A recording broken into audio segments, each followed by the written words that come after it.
जिस तरह गुजरात ਦੇ ਵਿੱਚ ਹੋਇਆ ਹੁਣ ਉਹਨਾਂ ਨੇ ਸਾਰੇ ਬਦਲਦੇ ਜਾਂ ਤਾਂ ਤੁਸੀਂ ਪ੍ਰਯੋਗ ਇਸ ਤਰ੍ਹਾਂ ਹੀ ਕਰੋ ਕਿ ਠੀਕ ਹੈ ਯਾਰ ਹੁਣ ਪੁਰਾਣਿਆਂ ਦਾ ਹੋ ਗਿਆ ਜਿੰਨਾ ਹੋ ਗਿਆ ਹੁਣ ਨਵਿਆਂ ਨਾਲ ਕੋਈ ਪੁਰਾਣੇ ਨਹੀਂ ਸਭ ਅਸੀਂ ਨਵੀਂ ਕੈਬਨਿਟ ਬਣਾਵਾਂਗੇ ਨਵੇਂ ਤਰੀਕੇ ਨਾਲ ਕੰਮ ਕਰਕੇ ਦਿਖਾਵਾਂਗੇ ਔਰ ਲੋਕਾਂ 'ਚ ਜਾਵਾਂਗੇ ਫਿਰ ਇੱਕ ਤਰੀਕਾ ਤਾਂ ਇਹ ਹੁੰਦਾ ਇੱਕ ਹੁੰਦਾ ਕਿ ਨਹੀਂ ਯਾਰ ਪੁਰਾਣੇ ਬੰਦਿਆਂ ਨੇ ਇੰਨਾ ਕੰਮ ਕੀਤਾ ਉਹਨਾਂ ਨੂੰ ਤਾਂ ਲੈਣਾ ਬਣਦਾ ਦੇਖੋ ਪੁਰਾਣੇ ਬੰਦੇ ਜਿਹੜੇ ਹੁੰਦੇ ਕ੍ਰਾਈਸਿਸ ਮੈਨੇਜਮੈਂਟ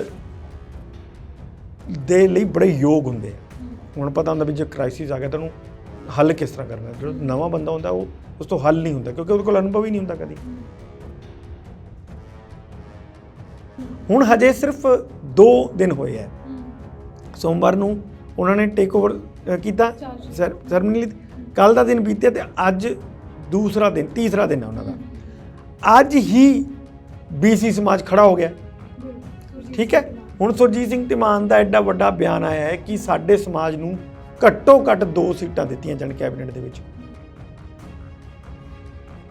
ਵੀ ਅਸੀਂ ਤੋੜਨ ਵਾਲੇ ਪਾਸੇ ਜ਼ਿਆਦਾ ਤੁਰੇ ਹੋਏ ਹਾਂ ਅਸੀਂ ਜੋੜਨ ਵਾਲੇ ਪਾਸੇ ਜ਼ਿਆਦਾ ਨਹੀਂ ਚੱਲ ਰਹੇ ਹਜੇ ਸਾਨੂੰ ਜੋੜਨ ਵਾਲੇ ਪਾਸੇ ਜ਼ਿਆਦਾ ਚੱਲਣਾ ਚਾਹੀਦਾ ਹੈ ਨਹੀਂ ਕਿ ਸਮਾਜ ਤਾਂ ਟੁੱਟ ਜਾਏਗਾ ਜੋੜਨਾ ਬਹੁਤ ਔਖਾ ਹੁੰਦਾ ਹੈ ਜੋੜਨ 'ਚ ਬਹੁਤ ਸਾਲ ਲੱਗ ਜਾਂਦੇ ਆ ਸਾਲ ਕੀ ਸਦੀਆਂ ਲੱਗ ਜਾਂਦੀਆਂ ਉਹਨੂੰ ਜੋੜਨ 'ਚ ਲੇਕਿਨ ਟੁੱਟਣ 'ਚ ਤਾਂ 2 ਮਿੰਟ ਲੱਗਦੇ ਆ ਟੁੱਟਣ 'ਚ ਨਹੀਂ ਕੋਈ ਪ੍ਰੋਬਲਮ ਹੈਗੀ ਔਰ ਅਸੀਂ ਜਿਹੜੀ ਸਾਡੀ ਹੁਣ ਪੋਲਿਟਿਕਸ ਹੈ ਉਹ ਤੋੜਨ ਵੱਲ ਚੱਲ ਗਈ ਹੈ ਜਦਕਿ ਅਸੀਂ ਤਾਂ ਮਤਲਬ ਸਿੱਖ ਧਰਮ ਜਿਹੜਾ ਹੈਗਾ ਉਹ ਤਾਂ ਕਾਸਟਲੈਸ ਬਣਾਇਆ ਹੋਇਆ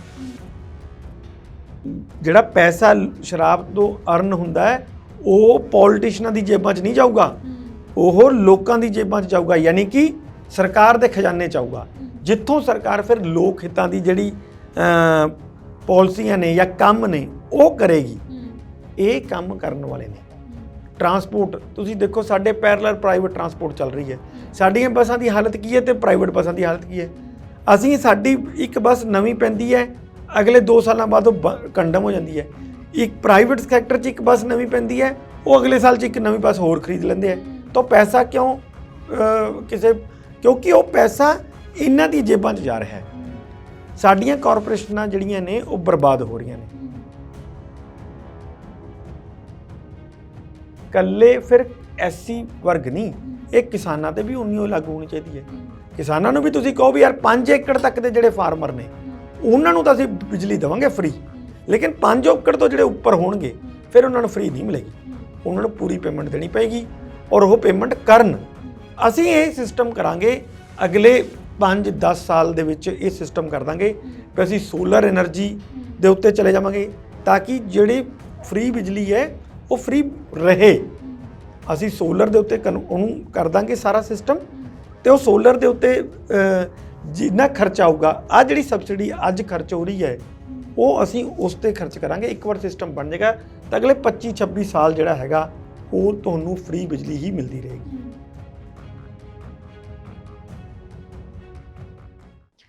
ਸਤਿ ਸ਼੍ਰੀ ਅਕਾਲ ਪੰਜਾਬ ਸਟਾਰ ਟੀਵੀ ਵੇਖ ਰਹੇ ਸਾਰੇ ਦਰਸ਼ਕਾਂ ਦਾ ਸਵਾਗਤ ਹੈ ਮੈਂ ਹਾਂ ਕਮਲਰੀਤ ਕੌਰ ਲੈ ਕੇ ਹਾਜ਼ਰ ਹਾਂ ਪ੍ਰੋਗਰਾਮ ਸਪੈਸ਼ਲ ਰਿਪੋਰਟ ਦੇ ਵਿੱਚ ਅੱਜ ਵੀ ਅਸੀਂ ਗੱਲਬਾਤ ਕਰਾਂਗੇ ਪੰਜਾਬ ਕਾਂਗਰਸ ਦੇ ਵਿੱਚ ਹੋਈ ਵੱਡੇ ਫੇਰ ਬਦਲ ਦੇ ਬਾਰੇ ਕਿਉਂਕਿ ਕੈਪਟਨ ਅਮਰਿੰਦਰ ਸਿੰਘ ਦਾ ਅਸਤੀਫਾ ਤੁਹਾਨੂੰ ਪਤਾ ਹੀ ਹੈ ਹੋ ਚੁੱਕਿਆ ਹੈ ਅਸਤੀਫਾ ਦੇ ਚੁੱਕੇ ਨੇ ਔਰ ਨਵੇਂ ਮੁੱਖ ਮੰਤਰੀ ਪੰਜਾਬ ਦੇ ਮਿਲ ਚੁੱਕੇ ਨੇ ਚਰਨਜੀਤ ਸਿੰਘ ਚੰਨੀ ਜੋ ਕਿ ਦਲਿਤ ਭਾਈਚਾਰੇ ਦੇ ਨਾਲ ਸੰਬੰਧ ਰੱਖਦੇ ਨੇ ਔਰ ਪਹਿਲੇ ਦਿਨ ਤੋਂ ਹੀ ਚਰਨਜੀਤ ਚੰਨੀ ਇੱਕ ਨਾਇਕ ਫਿਲਮ ਹੈ ਹਿੰਦੀ ਦੇ ਵਿੱਚ ਆਈ ਸੀ ਅਨਿਲ ਕਪੂਰ ਦੀ ਉਸ ਦੀ ਤਰ੍ਹਾਂ ਬਿਹੇਵ ਕਰਨ ਦੀ ਜਿਹੜੀ ਕਵਾਇਦ ਆ ਉਹ ਸ਼ੁਰੂ ਕਰ ਚੁੱਕੇ ਨੇ ਸਭ ਤੋਂ ਪਹਿਲਾਂ ਸਹੁੰ ਚੱਕ ਸਮਾਗਮ ਤੋਂ ਬਾਅਦ ਇੱਕ ਜਿਹੜਾ ਜ਼ੋਰਦਾਰ ਭਾਸ਼ਣ ਦਿੱਤਾ ਜਾਂਦਾ ਹੈ ਵੱਡੇ ਸ਼ਬਦਾਂ ਦੇ ਵਿੱਚ ਇੱਕ ਭਾਸ਼ਣ ਦਿੱਤਾ ਜਾਂਦਾ ਹੈ ਜਿਸ ਤੋਂ ਪੰਜਾਬ ਦੀ ਜਨਤਾ ਨੂੰ ਜਿਹੜਾ ਹੈ ਇੰਪ੍ਰੈਸ ਕਰਨ ਦੀ ਕੋਸ਼ਿਸ਼ ਸ਼ੁਰੂ ਕੀਤੀ ਗਈ ਹੈ ਔਰ ਉਸ ਤੋਂ ਬਾਅਦ ਹੀ ਐਕਸ਼ਨ ਦੇ ਵਿੱਚ ਆਏ ਨੇ ਲਗਾਤਾਰ ਕਦੇ ਕੈਬਨਿਟ ਦੇ ਵਿੱਚ ਜੋੜ ਤੋੜ ਦੀ ਗੱਲ ਚੱਲ ਰਹੀ ਹੈ ਕਦੇ ਸਰਕਾਰੀ ਜਿਹੜੇ ਨੌਕਰ ਨੇ ਸਰਕਾਰੀ ਨੌਕਰੀਆਂ ਦੇ ਮੁਲਾਜ਼ਮ ਨੇ ਉਹਨਾਂ ਨੂੰ ਜਿਹੜੀਆਂ ਚੇਤਾਵਨੀਆਂ ਨੇ ਦਿੱਤੀਆਂ ਜਾਂਦੀਆਂ ਨੇ ਬਹੁਤ ਸਾਰੇ ਫੇਰ ਬਦਲ ਪ੍ਰਸ਼ਾਸਨਿਕ ਤੌਰ ਤੇ ਵੀ ਹੋਏ ਨੇ ਪੰਜਾਬ ਦੇ DGP ਨੂੰ ਬਦਲਣ ਦੀਆਂ ਜਿਹੜੀਆਂ ਚਰਚਾਵਾਂ ਨੇ ਉਹ ਵੀ ਤੇਜ਼ ਨੇ ਔਰ ਇਹ ਸਭ ਦੇ ਵਿਚਾਲੇ ਲੰਘੇ ਦਿਨ ਹੀ ਦਿੱਲੀ ਜਾਂਦੇ ਨੇ ਚਾਰਟਰਡ ਪਲੇਨ ਤੇ ਹਾਲਾਂਕਿ ਚਾਰਟਰਡ ਪਲੇਨ ਜਿਹੜਾ ਹੈ ਉਹ ਵੀ ਵਿਵਾਦ ਬਣਿਆ ਉਸ ਤੇ ਵੀ ਸਵਾਲ ਖੜੇ ਹੋਏ ਕਿ ਇੱਕ ਆਮ ਕਿਹਾ ਜਾਣ ਵਾਲਾ ਮੁੱਖ ਮੰਤਰੀ ਜਿਸਨੇ ਕਿਹਾ ਸੀ ਕਿ ਮੈਂ ਵੀ ਆਮ ਆਦਮੀ ਹਾਂ ਉਹੀ ਆਮ ਆਦਮੀ ਇੱਕ ਚਾਰਟਰਡ ਪਲੇਨ ਦੇ ਜ਼ਰੀਏ 250 ਕਿਲੋਮੀਟਰ ਦਾ ਸਫ਼ਰ ਤੈਅ ਕਰਕੇ ਦਿੱਲੀ ਨੂੰ ਜਾਂਦਾ ਹੈ ਔਰ ਦਿੱਲੀ ਵਿੱਚ ਇਹ ਮੰਨਿਆ ਜਾਂਦਾ ਹੈ ਉਹਨਾਂ ਦੀ ਮੀਟਿੰਗ ਦਾ ਸੋਨੀਆ ਗਾਂਧੀ ਤੇ ਰਾਹੁਲ ਗਾਂਧੀ ਦੇ ਨਾਲ ਜਿਹੜੀ ਵਰਚੁਅਲ ਮੀਟਿੰਗ ਹੋਈ ਹੈ ਉਸ ਨੂੰ ਇਸ ਤਰੀਕੇ ਨਾਲ ਵੇਖਿਆ ਜਾ ਰਿਹਾ ਹੈ ਕਿ ਪੰਜਾਬ ਦੀ ਕੈਬਨਿਟ ਦੇ ਵਿੱਚ ਇੱਕ ਵੱਡਾ ਫੇਰ ਬਦਲ ਹੋਣ ਵਾਲਾ ਹੈ ਔਰ ਕੁਝ ਅਖਬਾਰ ਅਖਬਾਰਾਂ ਦੀ ਹੈਡਲਾਈਨ ਵੀ ਇਹ ਬਣੀ ਹੈ ਕਿ ਰਾਹੁਲ ਗਾਂਧੀ ਦੇ ਨਾਲ ਵਰਚੁਅਲੀ ਜਿਹੜੀ ਮੀਟਿੰਗ ਚੰਨੀ ਦੀ ਔਰ ਸੋਨੀਆ ਗਾਂਧੀ ਦੇ ਨਾਲ ਹੋਈ ਹੈ ਔਰ ਕੁਝ ਨਸੀਹਤਾਂ ਵੀ ਦਿੱਤੀਆਂ ਗਈਆਂ ਨੇ ਕਿ ਨੌਜਵਾਨਾਂ ਨੂੰ ਹੀ ਨਹੀਂ ਬਲਕਿ ਸੀਨੀਅਰਸ ਨੂੰ ਵੀ ਜਿਹੜਾ ਮੌਕਾ ਹੈ ਉਹ ਕੈਬਨਿਟ ਦੇ ਵਿੱਚ ਦੇਣਾ ਚਾਹੀਦਾ ਹੈ, ਬਰਕਰਾਰ ਰੱਖਣਾ ਚਾਹੀਦਾ ਹੈ। ਤਮਾਮ ਪੰਜਾਬ ਕਾਂਗਰਸ ਦੀਆਂ ਇਹਨਾਂ ਖਬਰਾਂ ਦੇ ਉੱਤੇ ਪੰਜਾਬ ਕਾਂਗਰਸ ਦੇ ਵਿੱਚ ਇਸ ਹਾਲਚਲ ਦੇ ਬਾਰੇ ਗੱਲਬਾਤ ਕਰਾਂਗੇ। ਸਾਡੇ ਨਾਲ ਮੌਜੂਦ ਨੇ ਸੀਨੀਅਰ ਪੱਤਰਕਾਰ ਇੰਦਰਪ੍ਰੀਤ ਸਿੰਘ ਸਰ, ਬਹੁਤ ਬਹੁਤ ਸਵਾਗਤ ਹੈ। Thank you sir, Charanjit Singh Channi Punjab ਦੇ ਮੁੱਖ ਮੰਤਰੀ ਬਣ ਗਏ ਨੇ ਔਰ ਮੁੱਖ ਮੰਤਰੀ ਬਣਦੇ ਸਾਰ ਜਿਸ ਤਰ੍ਹਾਂ ਮੈਂ ਪਹਿਲਾਂ ਕਿਹਾ ਕਿ ਇੱਕ ਨਾਇਕ ਫਿਲਮ ਆਈ ਸੀ, ਅਨਿਲ ਕਪੂਰ ਨੂੰ 1 ਦਿਨ ਦਾ ਮੁੱਖ ਮੰਤਰੀ ਬਣਨ ਦਾ ਮੌਕਾ ਮਿਲਦਾ ਔਰ ਇਹਨਾਂ ਨੂੰ 6 ਮਹੀਨੇ ਦਾ ਮੁੱਖ ਮੰਤਰੀ ਬਣਨ ਦਾ ਮੌਕਾ ਮਿਲਿਆ ਔਰ ਇਹ ਉਹੀ ਮਤਲਬ ਜ਼ੋਰਦਾਰ ਭਾਸ਼ਣ, ਉਸ ਤੋਂ ਬਾਅਦ ਫਟਾਫਟ ਜਿਹੜੇ OSDs ਨੇ ਉਹ ਬਦਲੇ ਜਾਂਦੇ ਨੇ, ਪ੍ਰਸ਼ਾਸਨਿਕ ਫੇਰ ਬਦਲ ਹੁੰਦੇ ਨੇ, DGP ਬਦਲਣ ਦੀਆਂ ਵੀ ਚਰਚਾਵਾਂ ਤੇਜ਼ ਨੇ, ਲਗਾਤਾਰ ਐਕਸ਼ਨ ਮੋਡ ਦੇ ਵਿੱਚ ਚੰਨੀ ਦਿਖਾਈ ਦੇ ਰਹੇ ਨੇ ਔਰ ਲੰਘੇ ਦਿਨੀ ਦਿੱਲੀ ਉਹਨਾਂ ਦੀ ਜਿਹੜੀ ਹਾਈ ਕਮਾਨ ਦੇ ਨਾਲ ਮੀਟਿੰਗ ਹੁੰਦੀ ਹੈ, ਹਾਲਾਂਕਿ ਵਰਚੁਅਲ ਮੀਟਿੰਗ ਹੋਈ ਹੈ ਕਿਉਂਕਿ ਹਾਈ ਕਮਾਨ ਸ਼ਿਮਲਾ ਦੇ ਵਿੱਚ ਮੌਜੂਦ ਹੈ ਇਸ ਵੇਲੇ, ਤੇ ਉਸ ਮੀਟਿੰਗ ਦੇ ਵਿੱਚ ਬੜਾ ਜ਼ੋਰ ਫੜਿਆ ਸੀ ਚਰਚਾਵਾਂ ਨੇ ਕਿ ਕੈਬਨਿਟ ਦੇ ਵਿੱਚ ਫੇਰ ਬਦਲ ਹੋਣ ਵਾਲਾ ਔਰ ਇੱਕ ਨਸੀਹਤ ਰਾਹੁਲ ਗਾਂਧੀ ਦੇ ਵੱਲੋਂ ਦਿੱਤੀ ਗਈ, ਸੁਣਨ ਦੇ ਵਿੱਚ ਆਈ ਹੈ ਸੂਤਰਾਂ ਦੇ ਹਵਾਲੇ ਤੋਂ ਕਿ ਨੌਜਵਾਨਾਂ ਨੂੰ ਮੌਕਾ ਦੇਣ ਦੀ ਗੱਲ ਚੰਨੀ ਨੇ ਕਹੀ ਔਰ ਰਾਹੁਲ ਗਾਂਧੀ ਨੇ ਨਸੀਹਤ ਦਿੱਤੀ ਕਿ ਸਿਰਫ ਨੌਜਵਾਨ ਹੀ ਨਹੀਂ ਬਲਕਿ ਸੀਨੀਅਰਸ ਵੀ ਜਿਹੜੇ ਨੇ ਉਹਨਾਂ ਦਾ ਵਜੂਦ ਵੀ ਜਿਹੜਾ ਕਾਇਮ ਰੱਖਣਾ ਚਾਹੀਦਾ ਹੈ। ਦੇਖੋ ਬਿਲਕੁਲ ਠੀਕ ਗੱਲ ਹੈ ਰਾਹੁਲ ਗਾਂਧੀ ਦੀ। ਅਗਰ ਪਹਿਲੀ ਗੱਲ ਤਾਂ ਮੈਨੂੰ ਨਹੀਂ ਪਤਾ ਕਿ ਇਹ ਮਤਲਬ ਕੋਈ ਵਰਚੁਅਲ ਮੀਟਿੰਗ ਇਸ ਤਰ੍ਹਾਂ ਦੀ ਹੋਈ ਹੈ ਕਿ ਨਹੀਂ ਹੋਈ, ਲੇਕਿਨ ਚਲੋ ਜਿਸ ਤਰ੍ਹਾਂ ਦਾ ਵੀ ਪਾਰਟੀ ਦੇ ਵਿੱਚ ਉਥਲ ਪੁਥਲ ਚੱਲ ਰਹੀ ਹੈ ਔਰ ਹੈ ਕਿ 4-5 ਮੰਤਰੀ ਬਦਲੇ ਜਾਣੇ ਹੈ ਔਰ ਉਹ ਕਿਹੜੇ ਹੋਣਗੇ, ਫਿਰ ਜਦੋਂ ਤੁਹਾਡੇ ਕੋਲੇ ਪੋਸਟਾਂ ਸੀਮਿਤ ਹੋਣ, ਬੰਦੇ ਜ਼ਿਆਦਾ ਹੋਣ ਤਾਂ ਉਹਦੇ ਵਿੱਚੋਂ ਫਿਰ ਛਾਂਟੀ ਕਰਨੀ ਪੈਂਦੀ ਹੈ ਵੀ ਇਹ ਰੱਖ ਲਏ ਜਾਣ। ਫਿਰ ਉਹਦੇ ਵਿੱਚ ਅੱਗੇ ਚੱਲ ਪੈਂਦੀਆਂ ਨੇ ਕਿ ਮਹਿਲਾਵਾਂ ਨੂੰ ਥੋੜ੍ਹੀ ਜਗ੍ਹਾ ਦੇਣੀ ਹੈ ਕਿ ਨਹੀਂ ਦੇਣੀ, ਜਾਂ ਦਲਿਤ ਭਾਈਚਾਰੇ ਨੂੰ ਥੋੜ੍ਹੀ ਦੇਣੀ ਹੈ ਕਿ ਨਹੀਂ ਦੇਣੀ, BCs ਨੂੰ ਦੇਣੀ ਹੈ ਨਹੀਂ ਦੇਣੀ, ਹਿੰਦੂਆਂ 'ਚੋਂ ਕਿਹਨੂੰ ਅੱਗੇ ਲੈ ਕੇ ਆਉਣਾ, ਕਿਹਨੂੰ ਛੱਡਣਾ ਹੈ, ਜੱਟਾਂ 'ਚੋਂ ਕਿੰਨੇ ਬੰਦੇ ਹੋਣੇ ਚਾਹੀਦੇ, ਇਸ ਤਰ੍ਹਾਂ ਦੀਆਂ ਫਿਰ ਕਈ ਚੀਜ਼ਾਂ ਜ਼ੋਰ ਫੜਦੀਆਂ ਨੇ। ਉਹ ਜਿਹੜਾ ਬੈਲੈਂਸ ਇੱਕ ਬਣਾਉਣਾ ਹੁੰਦਾ ਹੈ, ਉਸ ਬੈਲੈਂਸ ਦੀ ਵੀ ਇੱਕ ਗੱਲ ਹੁੰਦੀ ਹੈ ਕਿ ਉਹ ਬੈਲੈਂਸ ਕਿਸ ਤਰ੍ਹਾਂ ਬਣਾਇਆ ਜਾਏ। ਹੁਣ ਜਿਸ ਤਰ੍ਹਾਂ ਤੁਸੀਂ ਇਹ ਕਰੋ ਵੀ ਸਾਰੇ ਨੌਜਵਾਨ ਕਰ ਦਿਓ, ਜਿਸ ਤਰ੍ਹਾਂ ਗੁਜਰਾਤ ਦੇ ਵਿੱਚ ਹੋਇਆ, ਹੁਣ ਉਹਨਾਂ ਨੇ ਸਾਰੇ ਬਦਲਤੇ। ਜਾਂ ਤਾਂ ਤੁਸੀਂ ਪ੍ਰਯੋਗ ਇਸ ਤਰ੍ਹਾਂ ਹੀ ਕਰੋ ਕਿ ਠੀਕ ਹੈ ਯਾਰ ਹੁਣ ਪੁਰਾਣਿਆਂ ਨਾਲ ਹੋ ਗਿਆ ਜਿੰਨਾ ਹੋ ਗਿਆ, ਹੁਣ ਨਵਿਆਂ ਨਾਲ, ਉਹ ਵੀ ਪੁਰਾਣੇ ਨਹੀਂ, ਸਭ ਅਸੀਂ ਨਵੀਂ ਕੈਬਨਿਟ ਬਣਾਵਾਂਗੇ, ਨਵੇਂ ਤਰੀਕੇ ਨਾਲ ਕੰਮ ਕਰਕੇ ਦਿਖਾਵਾਂਗੇ ਔਰ ਲੋਕਾਂ 'ਚ ਜਾਵਾਂਗੇ।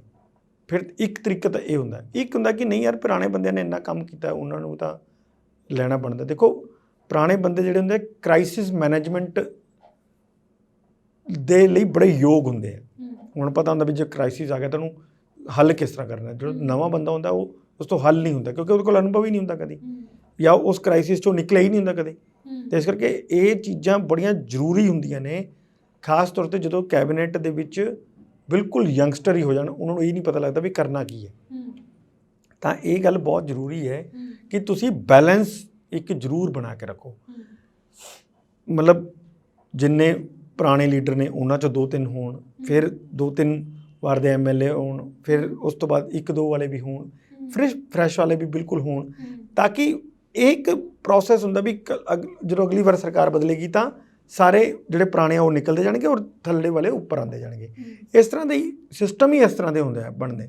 ਪਰ ਲਗਾਤਾਰ ਪਿਛਲੇ ਟਾਈਮ ਤੋਂ ਸਾਡੀ ਰਾਜਨੀਤੀ ਇਹ ਸਿਸਟਮ ਨੂੰ ਤੋੜ ਕੇ ਕਿਸੇ ਹੋਰ ਤਰੀਕੇ ਵੱਲ ਚਲੀ ਗਈ ਆ। ਉਹਦੇ ਵਿੱਚ ਹੁਣ ਮਤਲਬ ਜਿਸ ਤਰ੍ਹਾਂ ਹੁਣ ਇਹੀ ਕਰੋ ਕਿ ਬਈ ਪਹਿਲਾਂ ਚੱਲੀ ਗਿਆ ਵੀ ਪੰਜਾਬ ਦੇ ਵਿੱਚ ਕਿਉਂਕਿ ਪ੍ਰਧਾਨ ਤੁਸੀਂ ਜੱਟ ਸਿੱਖ ਨੂੰ ਬਣਾਇਆ ਹੋਇਆ, ਇਸ ਕਰਕੇ ਮੁੱਖ ਮੰਤਰੀ ਜਿਹੜਾ ਉਹ ਹਿੰਦੂ ਨੂੰ ਦਿਓ।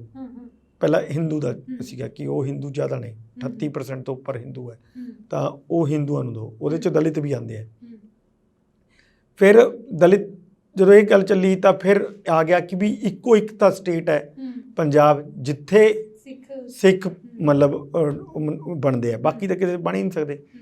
ਤਾਂ ਉੱਥੇ ਜਦੋਂ ਤੁਸੀਂ ਹੁਣ ਇਹ ਗੱਲ ਕਰਦੇ ਹੋ ਵੀ ਸਿੱਖ ਦਾ ਹੋਣਾ ਚਾਹੀਦਾ ਹੈ ਜਾਂ ਹਿੰਦੂ ਹੋਣਾ ਚਾਹੀਦਾ ਹੈ, ਫਿਰ ਉਸ ਤੋਂ ਬਾਅਦ ਫਿਰ ਵਿਦਿਨ ਧਰਮਾਂ ਤੋਂ ਵੀ ਫਿਰ ਟੁੱਟਦੀਆਂ ਨੇ ਵੀ ਸਿੱਖਾਂ 'ਚੋਂ ਵੀ ਕੌਣ, ਜੱਟ ਸਿੱਖ ਜਾਂ ਦਲਿਤ ਸਿੱਖ। ਫਿਰ ਤਾਂ ਇਸ ਤਰ੍ਹਾਂ ਵੀ ਟੁੱਟੇਗੀ। ਫਿਰ ਇਸ ਤਰ੍ਹਾਂ ਵੀ ਟੁੱਟੇਗੀ ਕਿ ਦਲਿਤਾਂ 'ਚ ਕੌਣ, ਰਾਮਦਾਸੀਏ ਕਿ ਵਾਲਮੀਕੀ। ਮਤਲਬ ਜਦੋਂ ਟੁੱਟਣ 'ਤੇ ਹੀ ਆ ਗਈ ਫਿਰ ਤਾਂ ਬਹੁਤ ਥੱਲੇ ਤੱਕ ਟੁੱਟਦੀ ਜਾਏਗੀ ਨਾ। ਪ੍ਰੋਬਲਮ ਜਿਹੜੀ ਹੁੰਦੀ ਹੈ ਟੁੱਟਣ ਕਰਕੇ ਹੈ।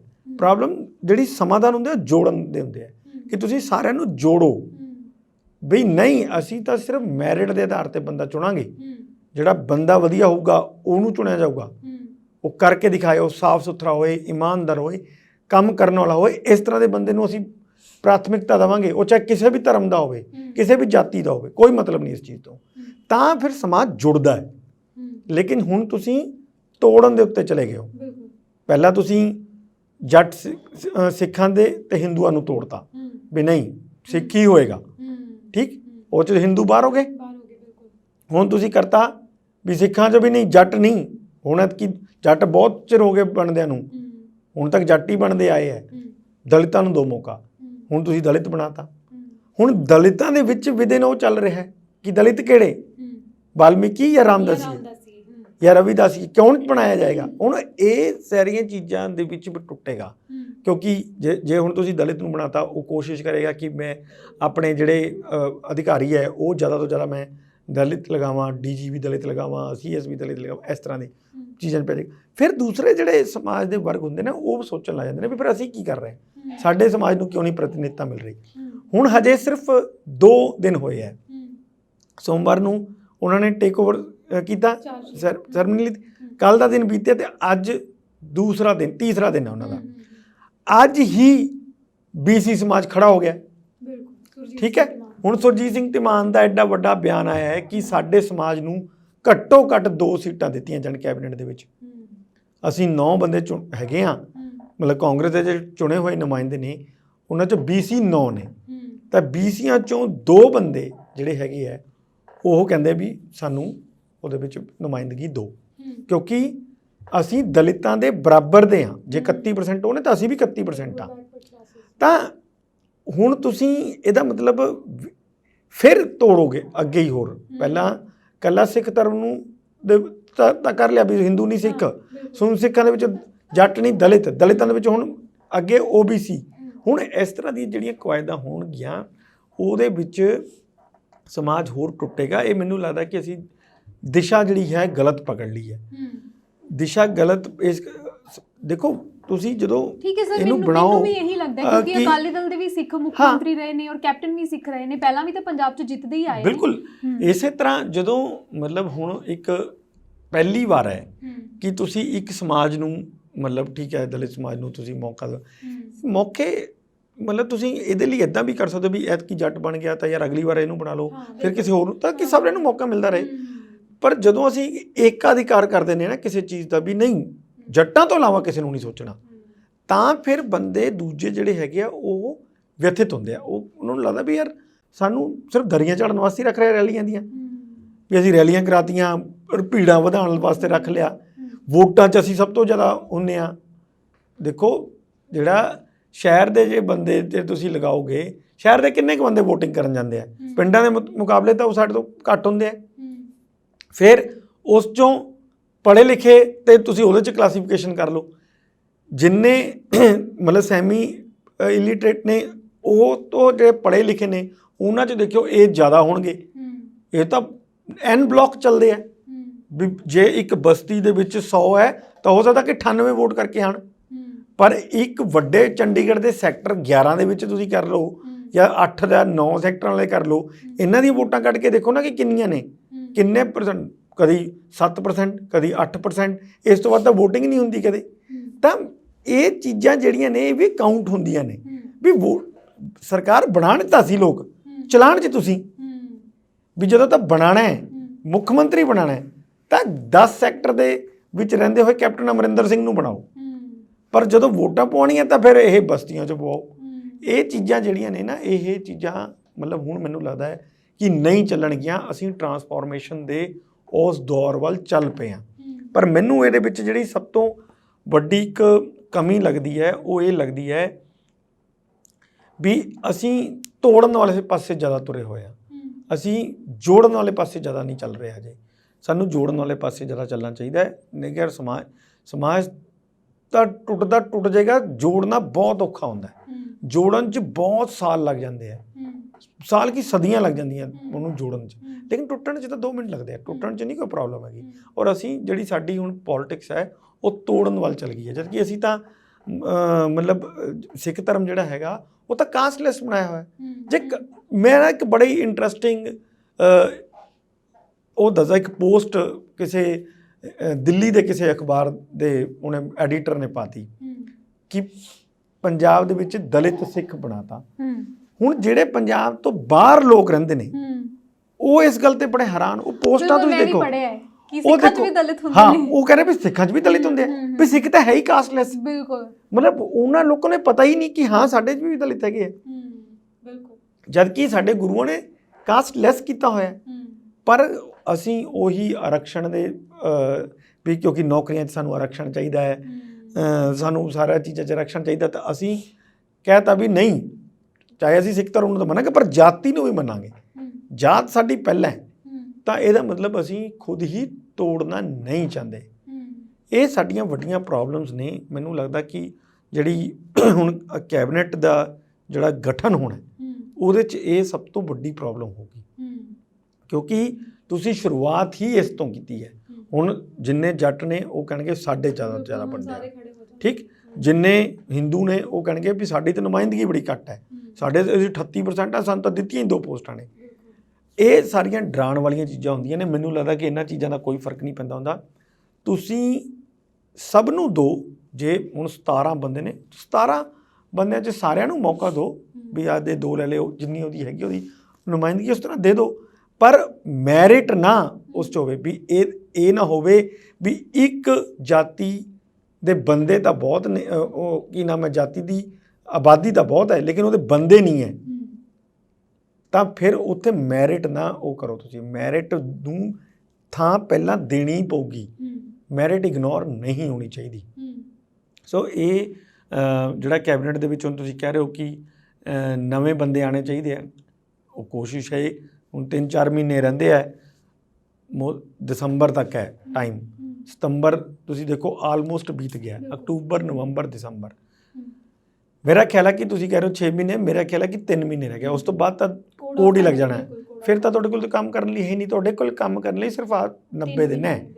ਹੁਣ ਇਸ 3 ਮਹੀਨੇ 'ਚ ਤੁਸੀਂ ਕਰਕੇ ਦਿਖਾਣਾ ਹੈ ਕਿ ਤੁਸੀਂ ਕੀ ਕਰਤਾ। ਇਹ ਜਿਹਾ ਤੁਸੀਂ ਕਹਿ ਸਕਦੇ ਹੋ ਵੀ ਮੇਰੇ ਕੋਲ ਤਾਂ ਭਾਈ ਟਾਈਮ ਬਹੁਤ ਘੱਟ ਹੈ, ਤਾਂ ਮੈਂ ਹਜੇ ਵੀ ਇਸ ਗੱਲ ਦੇ ਉੱਤੇ ਕੌਨਸਨਟਰੇਟ ਕਰਦਾ ਕਿ ਚਾਹੇ ਤੁਹਾਡੇ ਕੋਲ ਟਾਈਮ ਘੱਟ ਹੈ, ਤੁਸੀਂ 18 ਅਨੁਕਾਤੀ ਪ੍ਰੋਗਰਾਮ ਛੋੜ ਦਿਓ ਕਿ 18 ਅਨੁਕਾਤੀ ਪ੍ਰੋਗਰਾਮ ਹੈ ਜਿਹੜੀ ਸਾਡੀ ਪਾਰਟੀ ਹਾਈ ਕਮਾਂਡ ਨੇ ਦਿੱਤਾ ਜੀ, ਇਹ ਲਾਗੂ ਕਰਨਾ ਹੈ, ਛੋੜ ਦਿਓ ਇਸ ਚੀਜ਼ ਨੂੰ।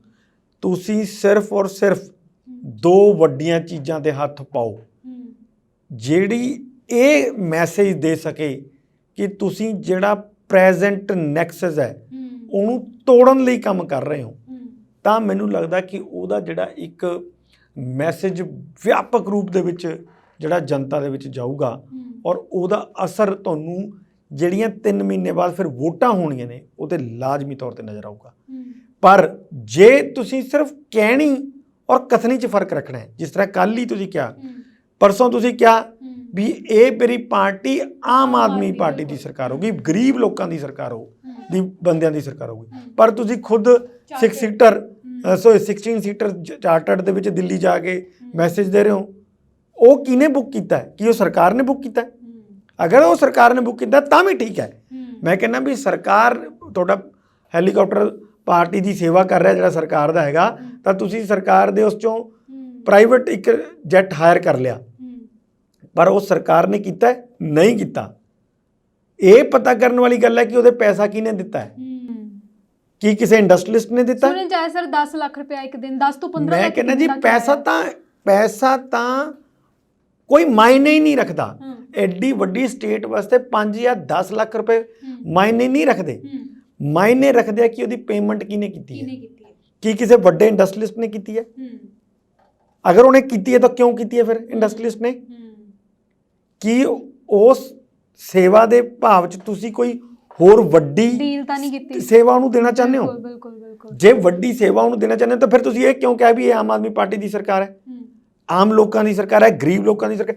ਗਰੀਬ ਕਿਸ ਤੋਂ? ਤੁਸੀਂ ਸਾਰਾ ਹੀ ਪਹਿਲਾਂ ਉਹਨੂੰ ਪਹਿਲਾਂ ਹੀ ਵਿਉਂਤਬੰਦੀਆਂ ਸ਼ੁਰੂ ਕਰਤੀਆਂ ਉਹਨਾਂ ਨੂੰ ਦੇਣ ਦੀਆਂ। ਤਾਂ ਫਿਰ ਜਦੋਂ ਤੁਹਾਡੇ ਕੋਲ ਟਾਈਮ ਘੱਟ ਹੈ ਤਾਂ ਤੁਸੀਂ ਇਹ ਜਿਹੀਆਂ ਹਰਕਤਾਂ ਕਿਉਂ ਕਰ ਰਹੇ ਹੋ? ਇਹ ਪਾਰਟੀ ਨੂੰ ਨੁਕਸਾਨ ਪਹੁੰਚਾਉਣਗੀਆਂ। ਇਹ ਗੱਲ। ਦੂਸਰੀ ਗੱਲ, ਮੈਂ ਆਪਣੇ ਤੌਰ 'ਤੇ ਮੰਨਦਾ ਵੀ ਪਿਛਲੇ ਜਦੋਂ ਅਕਾਲੀ ਭਾਜਪਾ ਦੀ ਸਰਕਾਰ ਸੀ, ਕਾਂਗਰਸ ਇਸ ਗੱਲ ਦੇ ਉੱਤੇ ਜ਼ੋਰ ਦਿੰਦੀ ਰਹੀ ਹੈ ਵੀ ਇੱਥੇ ਜੀ ਰੇਤ ਮਾਫੀਆ ਬਹੁਤ ਹੈ, ਸ਼ਰਾਬ ਮਾਫੀਆ ਬਹੁਤ ਹੈ, ਟਰਾਂਸਪੋਰਟ ਮਾਫੀਆ ਬਹੁਤ ਹੈ। ਮੈਂ ਤਾਂ ਕਹਿੰਦਾ ਜੀ ਸਾਰੀਆਂ ਚੀਜ਼ਾਂ ਨੂੰ ਛੋੜ ਦਿਓ। ਤੁਸੀਂ ਹੋਰ PPA ਜਿਹੜੇ ਬਿਜਲੀ ਦੇ ਸਮਝੌਤੇ ਕੀਤੇ ਉਹਨਾਂ ਨੂੰ ਵੀ ਛੋੜ ਦਿਓ, ਮੁਫਤ ਬਿਜਲੀ ਵਾਲਿਆਂ ਨੂੰ ਵੀ ਛੱਡ ਦਿਓ, ਬੇਅਦਬੀ ਕਾਂਡ ਨੂੰ ਵੀ ਬੇਸ਼ੱਕ ਛੱਡ ਦਿਓ। ਪਰ ਮੈਂ ਤੁਹਾਨੂੰ ਇਹ ਕਹਿ ਰਿਹਾ ਹਾਂ ਵੀ ਤੁਸੀਂ ਕੀ ਆਹ 3 ਮਾਫੀਏ ਕੰਟਰੋਲ ਕਰ ਲੋਗੇ? ਰੇਤ ਕੀ ਹੁਣ ਨਵਜੋਤ ਸਿੱਧੂ ਖੁਦ ਜਦੋਂ ਮੰਤਰੀ ਸੀਗੇ ਉੱਥੇ ਜਾ ਕੇ ਤੇਲੰਗਾਨਾ ਦੇ ਵਿੱਚ ਮਾਡਲ ਸਟੱਡੀ ਕਰਕੇ ਆਏ ਸੀਗੇ, ਰਿਪੋਰਟ ਵੀ ਦਿੱਤੀ। ਅੱਜ ਉਹਨਾਂ ਕੋਲੇ ਮੌਕਾ ਹੈ, ਉਹਨਾਂ ਦਾ ਬਣਾਇਆ ਹੋਇਆ CME ਹੈ ਨਾ, ਉਹਦੇ ਪਿੱਛੇ ਤਾਂ ਉਹੀ ਨੇ ਨਾ, ਤਾਂ ਕੀ ਉਹ ਲਾਗੂ ਕਰਾਉਣਗੇ ਉਹ ਤੇਲੰਗਾਨਾ ਮਾਡਲ? ਅੱਜ ਕਿਉਂ ਨਹੀਂ ਉਹ ਕਰਾ ਰਹੇ? ਤੋੜੋ ਨੈਕਸਸ ਇਹਨੂੰ। ਸ਼ਰਾਬ ਦਾ ਉਹ ਕਹਿ ਰਹੇ ਸੀਗੇ ਵੀ ਤਮਿਲਨਾਡੂ ਮਾਡਲ ਲਾਗੂ ਹੋਣਾ ਚਾਹੀਦਾ, ਵੀ ਸ਼ਰਾਬ ਦੀ ਕਾਰਪੋਰੇਸ਼ਨ ਬਣਨੀ ਚਾਹੀਦੀ ਹੈ। ਕਾਰਪੋਰੇਸ਼ਨ ਬਣਾਓ। ਤੁਸੀਂ ਕਹੋ ਵੀ ਅਸੀਂ ਇਹ ਜਿਹੜਾ ਸਿਸਟਮ ਹੈਗਾ ਪ੍ਰੈਜ਼ੈਂਟ ਸਿਸਟਮ ਇਹ ਨਹੀਂ ਚੱਲਣ ਦੇਵਾਂਗੇ, ਅਸੀਂ ਸ਼ਰਾਬ ਕਾਰਪੋਰੇਸ਼ਨ ਬਣਾਵਾਂਗੇ ਔਰ ਉਹ ਸਾਰਾ ਕਾਰੋਬਾਰ ਜਿਹੜਾ ਹੈ ਸਰਕਾਰ ਦੇ ਹੱਥ 'ਚ ਆਊਗਾ। ਜਿਹੜਾ ਪੈਸਾ ਸ਼ਰਾਬ ਤੋਂ ਅਰਨ ਹੁੰਦਾ ਹੈ ਉਹ ਪੋਲੀਟੀਸ਼ੀਅਨਾਂ ਦੀ ਜੇਬਾਂ 'ਚ ਨਹੀਂ ਜਾਊਗਾ, ਉਹ ਲੋਕਾਂ ਦੀ ਜੇਬਾਂ 'ਚ ਜਾਊਗਾ, ਯਾਨੀ ਕਿ ਸਰਕਾਰ ਦੇ ਖਜ਼ਾਨੇ 'ਚ ਆਊਗਾ, ਜਿੱਥੋਂ ਸਰਕਾਰ ਫਿਰ ਲੋਕ ਹਿੱਤਾਂ ਦੀ ਜਿਹੜੀ ਪਾਲਿਸੀਆਂ ਨੇ ਜਾਂ ਕੰਮ ਨੇ ਉਹ ਕਰੇਗੀ। ਇਹ ਕੰਮ ਕਰਨ ਵਾਲੇ ਨੇ। ਟਰਾਂਸਪੋਰਟ ਤੁਸੀਂ ਦੇਖੋ, ਸਾਡੇ ਪੈਰਲਲ ਪ੍ਰਾਈਵੇਟ ਟਰਾਂਸਪੋਰਟ ਚੱਲ ਰਹੀ ਹੈ। ਸਾਡੀਆਂ ਬੱਸਾਂ ਦੀ ਹਾਲਤ ਕੀ ਹੈ ਤੇ ਪ੍ਰਾਈਵੇਟ ਬੱਸਾਂ ਦੀ ਹਾਲਤ ਕੀ ਹੈ? ਸਾਡੀ ਇੱਕ ਬੱਸ ਨਵੀਂ ਪੈਂਦੀ ਹੈ, ਅਗਲੇ 2 ਸਾਲਾਂ ਬਾਅਦ ਉਹ ਕੰਡਮ ਹੋ ਜਾਂਦੀ ਹੈ। ਇੱਕ ਪ੍ਰਾਈਵੇਟ ਸੈਕਟਰ 'ਚ ਇੱਕ ਬੱਸ ਨਵੀਂ ਪੈਂਦੀ ਹੈ, ਉਹ ਅਗਲੇ ਸਾਲ 'ਚ ਇੱਕ ਨਵੀਂ ਬੱਸ ਹੋਰ ਖਰੀਦ ਲੈਂਦੇ ਹੈ। ਤਾਂ ਪੈਸਾ ਕਿਉਂ ਕਿਉਂਕਿ ਉਹ ਪੈਸਾ ਇਹਨਾਂ ਦੀ ਜੇਬਾਂ 'ਚ ਜਾ ਰਿਹਾ ਹੈ। ਸਾਡੀਆਂ ਕਾਰਪੋਰੇਸ਼ਨਾਂ ਜਿਹੜੀਆਂ ਨੇ ਉਹ ਬਰਬਾਦ ਹੋ ਰਹੀਆਂ ਨੇ। ਮੈਂ ਕਹਿ ਰਿਹਾ ਵੀ ਇਹ 3-4 ਕੰਮ ਇਹੋ ਜਿਹੇ ਨੇ, ਤੁਸੀਂ ਜ਼ਿਆਦਾ ਖਲਾਰਾ ਨਾ ਪਾਓ। ਤੁਸੀਂ ਸਿਰਫ ਕਿਉਂਕਿ ਤੁਹਾਡੇ ਕੋਲ 3 ਮਹੀਨੇ ਨੇ, ਤੁਸੀਂ ਸਿਰਫ ਸ਼ੋਕੇਸ ਕਰਨਾ ਵੀ ਮੈਂ ਇਸ ਤਰ੍ਹਾਂ ਦਾ ਕੰਮ ਕਰ ਸਕਦਾ। ਉਹ ਅਗਰ ਸ਼ੋਕੇਸ ਤੁਸੀਂ ਠੀਕ ਤਰ੍ਹਾਂ ਕਰ ਦਿਓ, ਲੋਕਾਂ ਦੇ ਵਿੱਚ ਇਹ ਵਿਸ਼ਵਾਸ ਹੋ ਜੇ ਕਿ ਹਾਂ ਇਹ ਬੰਦਾ ਹੈ ਯਾਰ ਜਿਹੜਾ ਨੈਕਸਸ ਤੋੜ ਸਕਦਾ ਹੈ, ਜਿਹੜੇ ਪੁਲਿਸ ਜਾਂ ਕਾਰੋਬਾਰੀਆਂ ਦੇ ਨੈਕਸਸ ਨੇ ਜਾਂ ਅਫਸਰਾਂ ਦੇ ਨਾਲ ਜਾਂ ਪੋਲੀਟੀਸ਼ੀਅਨਾਂ ਦੇ ਨਾਲ ਨੈਕਸਸ ਬਣੇ ਹੋਏ ਨੇ, ਇਹ ਤੋੜ ਦੇਗਾ ਤਾਂ ਤੁਹਾਡੇ ਗੱਲ 'ਤੇ ਲੋਕ ਵਿਸ਼ਵਾਸ ਕਰਨਗੇ। ਅਦਰਵਾਈਜ਼ ਲੋਕਾਂ ਨੇ ਵਿਸ਼ਵਾਸ ਨਹੀਂ ਕਰਨਾ। ਪਰਸੋਂ ਦੀ ਕੈਬਨਿਟ 'ਚ ਤੁਸੀਂ ਦੇਖੋ 7-8 ਤੁਸੀਂ ਉਹ ਕਰਤੇ ਵੀ ਇਹਨਾਂ ਨੂੰ ਮਕਾਨ ਦੇ ਦਿਓ, ਕੋਈ ਮਨਾ ਥੋੜੀ ਕਰ ਰਿਹਾ, ਪਰ ਪੈਸਾ ਕਿੱਥੋਂ ਆਊਗਾ? 32,000 ਮਕਾਨ ਤੁਸੀਂ ਕਹਿ ਰਹੇ ਹੋ ਬਣਾਉਣਾ ਹੈ, ਕੌਣ ਦੇਗਾ ਪੈਸਾ? ਸਰਕਾਰ ਕੋਲ ਕੀ ਪੈਸਾ ਹੈਗਾ? 3 ਲੱਖ ਕਰੋੜ ਦੇ ਤਾਂ ਕਰਜ਼ੇ ਥੱਲੇ ਸਰਕਾਰ ਬਣੀ ਹੈ। 30,000 ਕਰੋੜ ਰੁਪਏ ਦਾ ਕੱਲਾ ਵਿਆਜ ਜਾ ਰਿਹਾ ਹੈ ਸਾਲ ਦਾ। ਸਾਡੀ ਇਨਕਮ ਜਿੰਨੀ ਹੈਗੀ ਆ ਉਹ ਸਾਰੀ ਵਿਆਜ ਚਲੀ ਜਾਂਦੀ ਹੈ। ਤਾਂ ਤੁਸੀਂ ਫਿਰ ਬਣਾਉਣਾ ਕਿੱਥੋਂ ਹੈ? ਇਹ ਚੀਜ਼ਾਂ ਚਲਾਉਣੀਆਂ ਕਿੱਥੋਂ ਨੇ? ਤੁਸੀਂ ਕਹਤਾ ਵੀ 200 ਨਹੀਂ 300 ਯੂਨਿਟ ਹੋ ਜਾਏ। ਕਿਉਂ 300 ਯੂਨਿਟ ਬਿਜਲੀ ਹੋ ਜਾਏ? ਫ੍ਰੀ ਕਿਉਂ ਹੋ ਜਾਏ? ਤੁਸੀਂ ਕਹੋ ਵੀ ਭਾਈ 200 ਯੂਨਿਟ ਹੀ ਹੋਊਗੀ, ਪਰ 200 ਯੂਨਿਟ ਤੋਂ ਬਾਅਦ ਜੇ ਤੁਹਾਡਾ ਉਹ 1 ਵੀ ਰੁਪਇਆ ਵਧਿਆ ਤਾਂ ਸਾਰੇ ਦਾ ਪੈਸਾ ਲਵਾਂਗੇ। ਕਿਉਂ ਨਹੀਂ ਕਰਦੇ? ਇਹ ਕਰਨਾ ਚਾਹੀਦਾ ਹੈ। ਕਿਉਂ?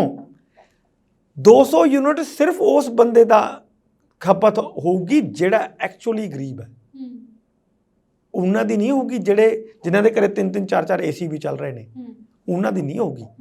ਜੇ ਤੁਸੀਂ 300 ਕਰਨਾ ਫਿਰ ਤਾਂ 300 ਤੋਂ ਸ਼ੁਰੂ ਕਰੋ। ਤੁਸੀਂ ਕਹੋ ਪਹਿਲੇ 300 ਯੂਨਿਟ ਸਭ ਦਾ ਹੀ ਮਾਫ, ਫਿਰ ਦੂਜਿਆਂ ਦੇ ਉੱਤੇ ਭਾਰ ਕਿਉਂ ਪਾਓ? ਇਹ ਜਿਹੜੀਆਂ ਚੀਜ਼ਾਂ ਨੇ ਸਿਸਟਮ ਇਸ ਤਰ੍ਹਾਂ ਦੇ ਅਡਾਪਟ ਕਰਨੇ ਪੈਣਗੇ ਕਿ ਪਹਿਲੇ 200 ਯੂਨਿਟ ਮਾਫ, ਲੇਕਿਨ ਤੀਸਰੇ 200 ਯੂਨਿਟ ਤੋਂ ਜੇ 1 ਵੀ ਰੁਪਈਆ ਉੱਪਰ ਆ ਗਿਆ, ਯੂਨਿਟ ਉੱਪਰ ਖਰਚ ਹੋ ਗਿਆ, ਤਾਂ ਸਾਰੇ ਦੇ ਸਾਰੇ ਯੂਨਿਟਾਂ ਦੇ ਪੈਸੇ ਲੈ ਜਾਣਗੇ, ਚਾਹੇ ਉਹ ਪਰ ਬਿਲਕੁਲ ਗਰੀਬ ਵੀ ਹੋਵੇ, ਕਿਉਂਕਿ ਉਹ ਗਰੀਬ ਹੋਊਗਾ ਨਹੀਂ। ਜਿਹਦੇ ਘਰ 'ਚ 7 ਯੂਨਿਟ ਡੇਲੀ ਦੀ ਕੰਜ਼ੰਪਸ਼ਨ ਹੈਗੀ ਹੈ, ਫਿਰ ਉਹ ਗਰੀਬ ਨਹੀਂ ਹੁੰਦਾ। ਬਿਲਕੁਲ, ਫਿਰ ਉਹ ਇਸ ਜੋਗਾ ਹੈਗਾ ਕਿ ਉਹ ਪੇ ਵੀ ਕਰ ਸਕਦਾ ਬਿੱਲ। ਤਾਂ ਮੈਂ ਇਹ ਗੱਲ ਦੇ ਉੱਤੇ ਐਮਫੈਸਿਸ ਕਰ ਰਿਹਾ, ਪਰ ਇਹਦੇ ਉੱਤੇ ਇਕੱਲੇ ਫਿਰ SC ਵਰਗ ਨਹੀਂ, ਇਹ ਕਿਸਾਨਾਂ 'ਤੇ ਵੀ ਉਨੀ ਲਾਗੂ ਹੋਣੀ ਚਾਹੀਦੀ ਹੈ।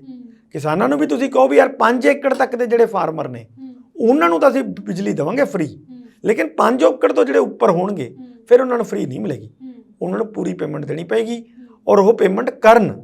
ਅਸੀਂ ਇਹ ਸਿਸਟਮ ਕਰਾਂਗੇ ਅਗਲੇ 5-10 ਸਾਲ ਦੇ ਵਿੱਚ, ਇਹ ਸਿਸਟਮ ਕਰ ਦਾਂਗੇ ਵੀ ਅਸੀਂ ਸੋਲਰ ਐਨਰਜੀ ਦੇ ਉੱਤੇ ਚਲੇ ਜਾਵਾਂਗੇ ਤਾਂ ਕਿ ਜਿਹੜੀ ਫ੍ਰੀ ਬਿਜਲੀ ਹੈ ਉਹ ਫ੍ਰੀ ਰਹੇ। ਅਸੀਂ ਸੋਲਰ ਦੇ ਉੱਤੇ ਉਹਨੂੰ ਕਰ ਦਾਂਗੇ ਸਾਰਾ ਸਿਸਟਮ। ਤੇ ਉਹ ਸੋਲਰ ਦੇ ਉੱਤੇ ਜਿੰਨਾ ਖਰਚ ਆਊਗਾ, ਆ ਜਿਹੜੀ ਸਬਸਿਡੀ ਅੱਜ ਖਰਚ ਹੋ ਰਹੀ ਹੈ ਉਹ ਅਸੀਂ ਉਸ ਤੇ ਖਰਚ ਕਰਾਂਗੇ। ਇੱਕ ਵਾਰ ਸਿਸਟਮ ਬਣ ਜਾਏਗਾ ਤਾਂ ਅਗਲੇ 25-26 ਸਾਲ ਜਿਹੜਾ ਹੈਗਾ ਉਹ ਤੁਹਾਨੂੰ ਫ੍ਰੀ ਬਿਜਲੀ ਹੀ ਮਿਲਦੀ ਰਹੇਗੀ। ਇਸ ਤਰ੍ਹਾਂ ਦੇ ਸਿਸਟਮ ਮੈਨੂੰ ਲੱਗਦਾ ਕਿ ਅਗਰ ਇਹ ਕਰਨਗੇ ਤਾਂ ਜਾ ਕੇ ਲੋਕਾਂ ਦਾ ਫਾਇਦਾ ਹੋਗਾ ਔਰ ਲੋਕਾਂ 'ਚ ਇੱਕ ਵਿਸ਼ਵਾਸ ਬਣੇਗਾ। ਬਹੁਤ ਬਹੁਤ ਸ਼ੁਕਰੀਆ ਸਾਡੇ ਨਾਲ ਜੁੜਨ ਲਈ। ਇਸ ਨੂੰ ਸਾਡੇ ਨਾਲ ਸੀਨੀਅਰ ਪੱਤਰਕਾਰ ਗੁਰਪ੍ਰੀਤ ਸਿੰਘ ਜਿਨ੍ਹਾਂ ਦੇ ਨਾਲ ਅਸੀਂ ਪੰਜਾਬ ਕਾਂਗਰਸ ਦੇ ਅੰਦਰ ਜਿਹੜੀ ਹਲਚਲ ਤੇਜ਼ ਹੋਈ ਹੈ ਉਸ ਦੇ ਬਾਰੇ ਗੱਲਬਾਤ ਕੀਤੀ ਹੈ ਕਿ ਕਿਸ ਤਰੀਕੇ ਦੇ ਨਾਲ ਪੰਜਾਬ ਦੇ ਨਵ ਨਿਯੁਕਤ ਮੁੱਖ ਮੰਤਰੀ ਚਰਨਜੀਤ ਸਿੰਘ ਚੰਨੀ ਦਿੱਲੀ ਵੱਲ ਰਵਾਨਾ ਹੋਏ। ਕੈਬਨਿਟ ਮੀਟਿੰਗ 'ਚ ਫੇਰ ਬਦਲਦੀਆਂ ਜਿਹੜੀਆਂ ਕੈਬਨਿਟ ਦੇ ਵਿੱਚ ਫੇਰ ਬਦਲਦੀਆਂ ਜਿਹੜੀਆਂ ਕਵਾਇਦਾਂ ਨੇ ਉਹ ਤੇਜ਼ ਨੇ, ਚਰਚਾਵਾਂ ਵੀ ਤੇਜ਼ ਨੇ। ਕਦੋਂ ਕੈਬਨਿਟ ਦੇ ਵਿੱਚ ਕਿਹੜਾ ਚਿਹਰਾ ਸ਼ਾਮਿਲ ਕੀਤਾ ਜਾਏਗਾ ਇਹ ਆਉਣ ਵਾਲੇ ਸਮੇਂ 'ਚ ਪਤਾ ਲੱਗ ਜਾਏਗਾ। ਪਰ ਨਾਲ ਹੀ ਜੋ ਭਾਸ਼ਣ, ਜੋ ਪ੍ਰੈਸ ਕਾਨਫਰੰਸ ਮੁੱਖ ਮੰਤਰੀ ਬਣਨ ਤੋਂ ਬਾਅਦ ਚਰਨਜੀਤ ਸਿੰਘ ਚੰਨੀ ਨੇ ਕੀਤੀ ਸੀ ਕਿ ਮੈਂ ਆਮ ਆਦਮੀ ਹਾਂ, ਪੰਜਾਬ ਦੇ ਵਿੱਚ ਹੁਣ ਆਮ ਆਦਮੀ ਦੀ ਸਰਕਾਰ ਜਿਹੜੀ ਹੈ ਉਹ ਆਈ ਹੈ। ਲੰਘੇ ਦਿਨੀ ਚਾਰਟਰ ਪਲੇਨ ਤੇ ਜਦੋਂ ਦਿੱਲੀ ਰਵਾਨਾ ਹੋਏ ਨੇ ਉਸ ਤੋਂ ਬਾਅਦ ਜ਼ਰੂਰ ਸਵਾਲ ਚੁੱਕੇ ਜਾਣ ਲੱਗੇ ਨੇ ਕਿ ਆਮ ਆਦਮੀ 250 ਕਿਲੋਮੀਟਰ ਦਾ ਸਫ਼ਰ ਤੈਅ ਕਰਨ ਲਈ 16 ਸੀਟਰ ਚਾਰਟਰਡ ਪਲੇਨ ਜਿਹੜਾ ਹੈ ਉਸ ਤੇ ਜਾਣਾ ਮੁਨਾਸਿਬ ਸਮਝਦਾ ਹੈ ਜਾਂ ਫਿਰ ਜਿਹੜਾ ਇਸ ਪਲੇਨ ਦਾ ਕਿਰਾਇਆ ਹੈ ਉਹ ਕਿਸ ਨੇ ਦਿੱਤਾ ਹੈ। ਸਵਾਲ ਇਹ ਵੀ ਖੜੇ ਹੋ ਰਹੇ ਨੇ। ਪਹਿਲੇ ਦਿਨ ਬੇਸ਼ੱਕ ਉਹਨਾਂ ਦੇ ਭਾਸ਼ਣ ਦੇ ਨਾਲ ਜਿਹੜੀ ਜਨਤਾ ਪ੍ਰਭਾਵਿਤ ਹੋਈ ਹੋਵੇ, ਪਰ ਜਿਸ ਤਰੀਕੇ ਦੇ ਨਾਲ ਚਾਰਟਰ ਪਲੇਨ ਦੇ ਵਿੱਚ ਜਾਣਾ ਦਿੱਲੀ ਵੱਲ ਉਹਨਾਂ ਨੇ ਵਹੀਰਾਂ ਘੱਤੀਆਂ ਨੇ ਉਸ 'ਤੇ ਸਵਾਲ ਜ਼ਰੂਰ ਖੜੇ ਹੋ ਰਹੇ ਨੇ। ਔਰ ਇੱਕ ਰਣਨੀਤੀ ਜਿਹੜੀ ਤੈਅ ਬਣਾ ਕੇ ਸਰਕਾਰ ਨੂੰ ਚੱਲਣਾ ਹੋਏਗਾ ਕਿਉਂਕਿ ਆਲਰੇਡੀ ਪੰਜਾਬ ਦੇ ਵਿੱਚ ਜਿਹੜਾ ਕਰੋੜਾਂ ਦਾ ਕਰਜ਼ਾ ਹੈ ਪੰਜਾਬ ਦੇ ਉੱਤੇ ਉਸ ਨਾਲ ਵੀ ਨਜਿੱਠਣਾ ਹੋਏਗਾ ਔਰ ਇੱਕ ਪਾਰਟੀਕੂਲਰ ਰਣਨੀਤੀ ਦੇ ਨਾਲ ਪੰਜਾਬ ਸਰਕਾਰ ਨੂੰ ਕੰਮ ਕਰਨਾ ਹੋਏਗਾ। ਸਪੈਸ਼ਲ ਰਿਪੋਰਟ ਦੇ ਵਿੱਚ ਫਿਲਹਾਲ ਇੰਨਾ ਹੀ। ਫਿਰ ਹਾਜ਼ਰ ਹੋਵਾਂਗੇ, ਤਦ ਤੱਕ ਲਈ ਤੁਸੀਂ ਵੇਖਦੇ ਰਹੋ ਪੰਜਾਬ ਸਟਾਰ ਟੀਵੀ। ਧੰਨਵਾਦ।